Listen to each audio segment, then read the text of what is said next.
All I have to say is finally, after waiting and waiting and waiting and wondering when it was going to come, wondering what was going to happen, X Men 97, Marvel's X Men 97, the sequel series to the original 1992 X Men, is finally coming. The trailer came out today. I couldn't even believe it. I woke up to this. I woke up to hearing about this late. Yes, I woke up late, but I cannot tell you how much I'm excited for this series.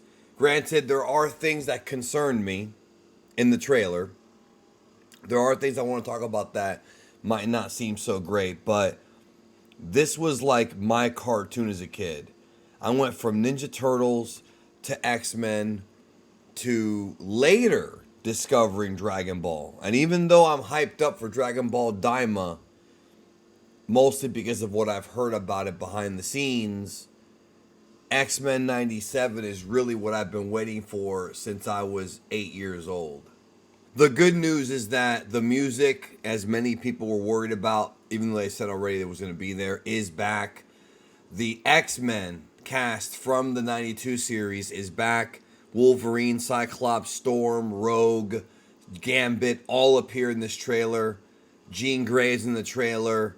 Magneto is in the trailer. That was an interesting moment, I guess you could say. But that's not all. They're implying more Sentinels, possibly. Jubilee is in this trailer, who was kind of like the fish out of water character for the original series.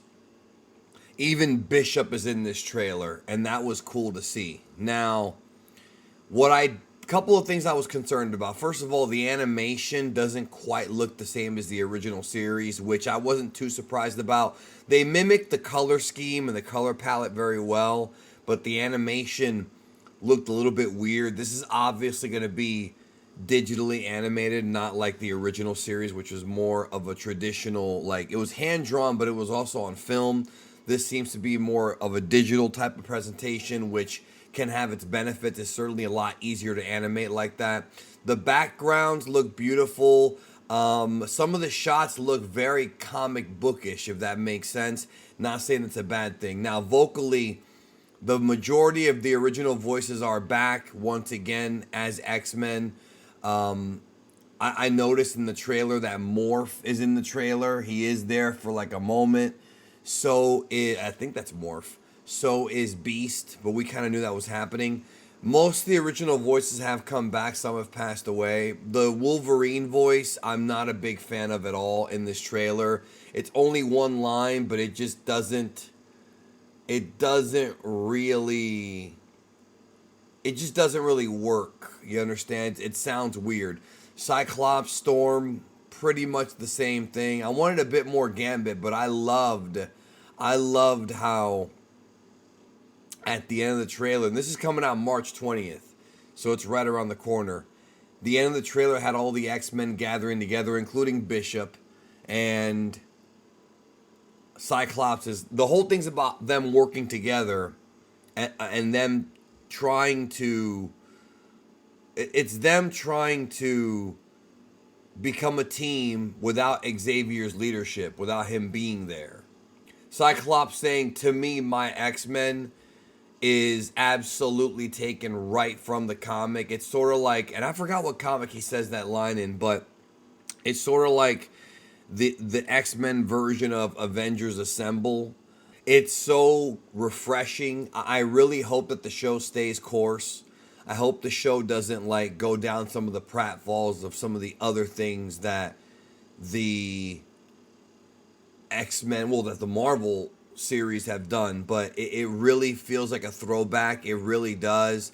It's implied that Jean Grey is pregnant in this. There's a scene where they show Scott Summers like rubbing her belly, and that usually means she's pregnant. The final shot of the trailer, which again had Gambit and Bishop in it, the X-Men all confront Magneto apparently in the X-Mansion, and the story is that apparently, according to what was teased, that the last will and testament of Charles Xavier before he died was that everything that he had belongs to Magneto.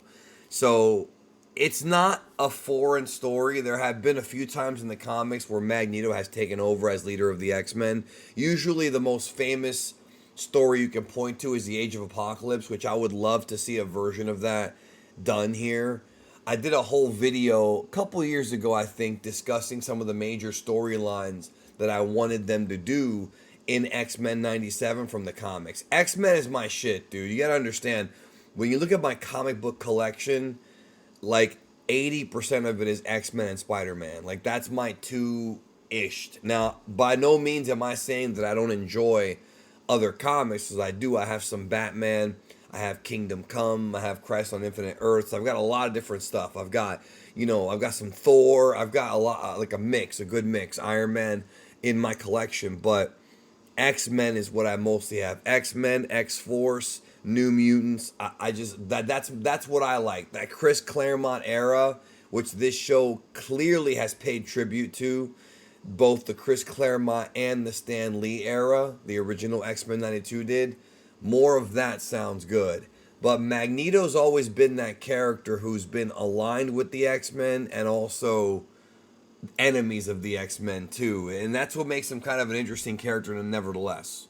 Also, it appears like we're still living in a time where we left off with the Friends of Humanity, and there being a big debate among the public about what to do with mutants and that whole mutant segregation thing. That's going to be a story that's going to continue. I mean, that's not really one that ever really ends, but that will continue. Interestingly enough, I feel like that story could literally go on forever, but they're going to have to really figure out ways to make it fresh, because that did kind of carry a couple of the seasons of the older X-Men show. I'm genuinely hoping that the show is sort of like the original X-Men show, where you have different episodes that have different characters, but one overarching story. If you watch seasons 1 and 2 and 3 of the original X-Men cartoon, you'll notice this, that the season finale usually ties into the season premiere. And it's like a big story arc. You've got like the Sentinel storyline with Master Mold in season 1. Then in season 2, you've got when Xavier and Magneto are in the Savage Land and the X-Men have to be on their own for a bit. Season 3 is when you have everything with the Shi'ar Empire and the Phoenix Saga and the Dark Phoenix Saga. And season 4 was a bit less consistent, but they also have that 4-part Beyond Good and Evil story, which is the best.